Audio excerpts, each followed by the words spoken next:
interino. Vamos a hablar de esto con el analista político y ex ministro del Perú, Juan Cheput, que hasta ahora está conectado con toda Latinoamérica a través de DNews. ¿Cómo está, Juan? Muy buenos días, Lucía. Muy buenos días. ¿Qué está pasando en Perú? Me imagino que estas imágenes de todo lo que está sucediendo en las protestas y lo que está sucediendo en el Congreso también le estremecen de alguna forma. La crisis no termina.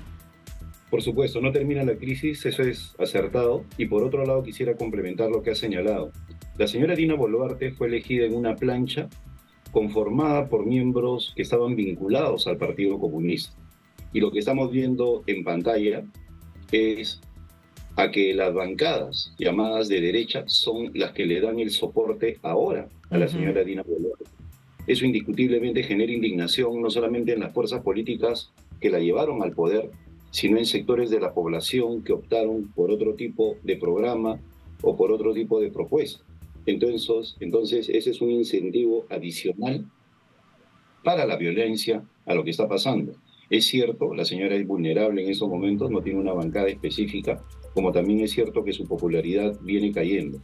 Por eso yo creo que en los próximos días, si ella no refuerza su gabinete con personajes más políticos y menos técnicos, que hagan de un compromiso por el diálogo, el consenso y evitar posiciones extremas, que hagan de eso una forma de actuar, yo creo que la situación se va a poner aún más violenta en las próximas horas. Son dos pisos distintos, pero que están conectados. Uno es, efectivamente, el acuerdo entre las fuerzas políticas para sostener este gobierno, que es un gobierno legítimo, es un gobierno que pone, efectivamente, el Congreso tras sacar a Pedro Castillo, tras el intento de Pedro Castillo, además de desarmar el Congreso, ¿no es cierto? Es un gobierno legítimo, era la vicepresidenta, de alguna forma es un gobierno interino también porque se han adelantado las elecciones. El otro piso, el otro estadio, es precisamente lo que pasa a nivel de ciudadanía. ¿De qué manera se tiene que actuar desde arriba hacia abajo para coordinar y llegar a ciertos acuerdos que permitan sostener y darle estabilidad a Perú de aquí a las elecciones? Bueno, en el caso de Dina Boluarte es una sucesión constitucional. Ella asume la presidencia de la República por ser la vicepresidenta. Claro que sí. Entonces se le está pidiendo la renuncia para que de esa manera asuma el presidente del Congreso. Con eso ya sería un gobierno emanado del Parlamento, tal y como fue Manuel Merino hace un par de años, y convoque elecciones en 4 meses. La señora Boluarte ha señalado que no va a renunciar de ninguna manera, y el problema que yo veo es que ella cree que tiene legitimidad, que tiene bancada y sobre todo que tiene un espacio de tiempo por delante que le permita hacer una serie de propuestas tal y como ha señalado el primer ministro el día de ayer. En eso está profundamente equivocada. Su agenda tiene que ser acotada, tiene que limitarse al adelanto de elecciones, a algunas reformas políticas específicas, a luchar contra la corrupción y a que vuelva el clima de estabilidad que permita que se desarrollen de nuevo los diversos sectores económicos. Pero ella el día de ayer, a través de su primer ministro, ha dado un discurso de cerca de 47 páginas prometiendo de todo. Claro. Con lo único que genera es mayor desorden. Claro, esto no es un gobierno que está asumiendo que fue electo y que puede darse el gusto de decir esto es lo que vamos a hacer durante todo nuestro periodo de gobierno. Dina Boluarte está ahí para sostener la crisis política y de alguna manera lograr aunar a las fuerzas, como digo, políticas y al mismo tiempo calmar a la ciudadanía. Pero ahí es la pregunta que le quiero hacer, Juan. Cuando tienes que, por una parte, darle tranquilidad o lograr el apoyo de las fuerzas políticas y por otro lado, lograr con eso calmar a la población o a la población que hoy está levantada en estas protestas, tiene que haber cierta coordinación entre lo que las fuerzas políticas están pidiendo y lo que la ciudadanía quiere. ¿Hay cierto acuerdo, al menos, entre las fuerzas políticas para entonces responder a la ciudadanía que está movilizada? Lamentablemente no. En estos momentos, yo he señalado ya en anterior oportunidad que no hay un liderazgo de la presidenta. Y ese liderazgo empezaría señalando ella la fecha de las elecciones, tal como lo hicieron antes el presidente Valentín Paniagua y el presidente Sagasti. Ambos indicaron la fecha concreta de elecciones y de esa manera evitaron que el Parlamento se tomara la atribución de definirla, generando cosas como que varios parlamentarios han dicho que no tienen por qué irse hasta el 2020, irse ahora, sino recién el 2026, con lo cual le echan más gasolina al fuego.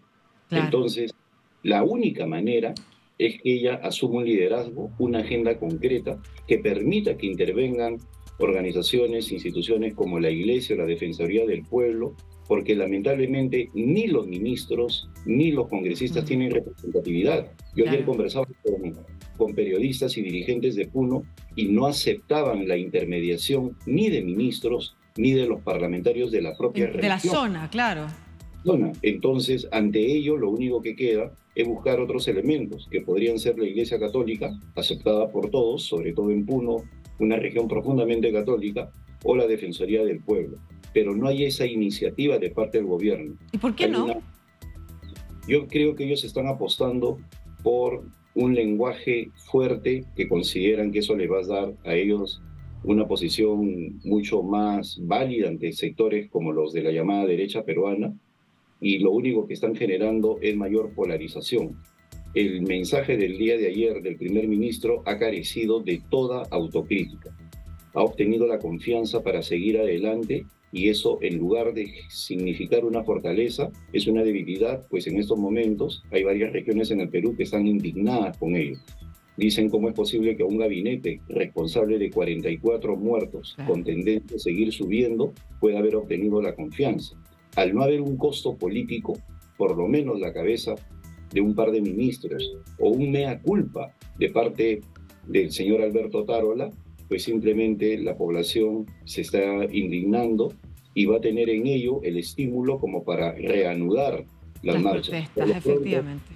Ya se anuncia una para el 12 de enero en la propia Lima y se anuncia una marcha desde todas las regiones del sur hacia la capital que empezaría el 14 de enero. Que es muy importante lo que usted nos señala. Conversábamos, como decía hace unos minutos, con una politóloga que nos comentaba precisamente lo mismo, que es importante que las fuerzas políticas le pusieran ojo a lo que estaba pasando fuera de Lima. Estaban concentrados en Lima, mientras Lima estuviera tranquilo, de alguna forma sentían que estaba todo controlado, pero desde fuera de Lima se estaban produciendo protestas que podían crecer y efectivamente si van a llegar y están convocadas hoy en Lima algunas manifestaciones para los próximos días, estamos hablando de mañana para el 12 y en 2 días más, otra que desde regiones llega a la capital. Entonces estamos hablando de una crisis política que se está extendiendo, lo que va a terminar debilitando y haciendo caer nuevamente al gobierno de Dina Boluarte, si es que además no logra controlar lo que está pasando con los fallecidos en las protestas. Pero ahí le quiero hacer una consulta.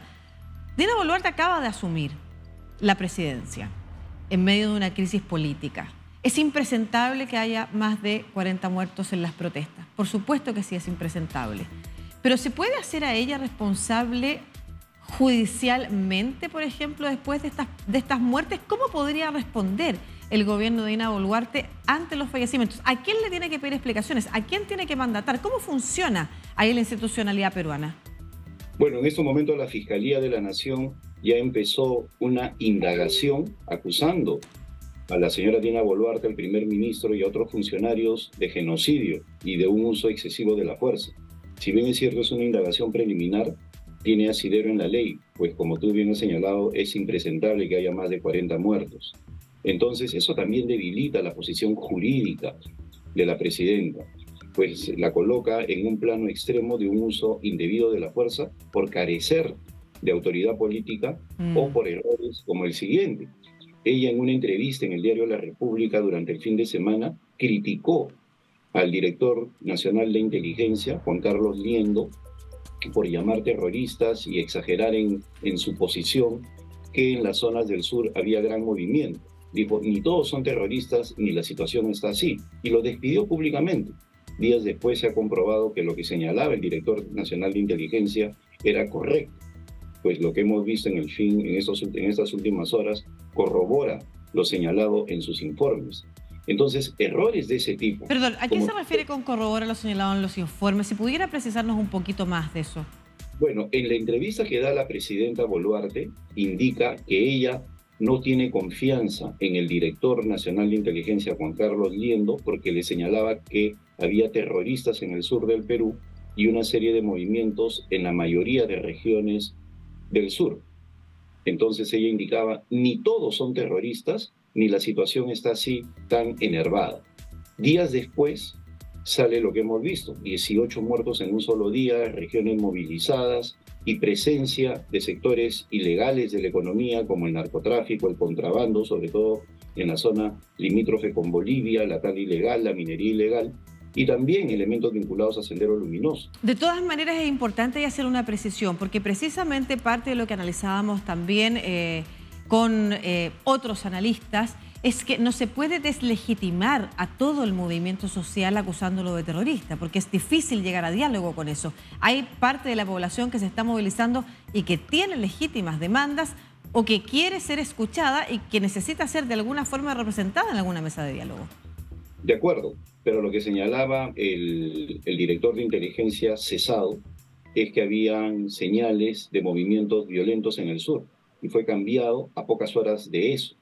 Con el paso del tiempo se ha demostrado que lo señalado en los informes, presencia de sectores ilegales de la economía, de algunos sectores vinculados a Sendero Luminoso, porque eso tampoco se puede negar, si bien es cierto son minoritarios, allí están.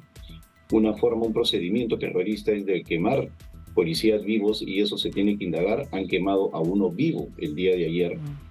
Entonces, cesar al director nacional de inteligencia en momentos de turbulencia, en medio de la crisis, claro, es una torpeza.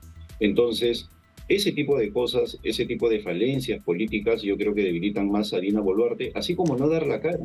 El que ha salido al frente en estos momentos en lugar de la presidenta ha sido el señor Alberto Otárola, con un lenguaje que, como señalé al inicio de nuestra conversación, me parece demasiado agresivo para el momento actual. Hacer gala de una felicitación a las Fuerzas Armadas y Policiales, que es distinto que un respaldo, en fondo señalar que hay 44 muertos, es no hacer un compromiso de culpa. Nadie le dice que se flagele, sino que simplemente reconozca que 44 personas muertas es inaceptable. Claro. Hace pocos días en Brasil, 1.500 personas tomaron los principales poderes del Estado, han sido detenidas centenas de ellas y sin embargo no ha habido ni un solo ni una muerto. persona fallecida. Efectivamente. Muchas gracias, Juan Cheput, analista, exministro del Perú, conversando sobre la crisis.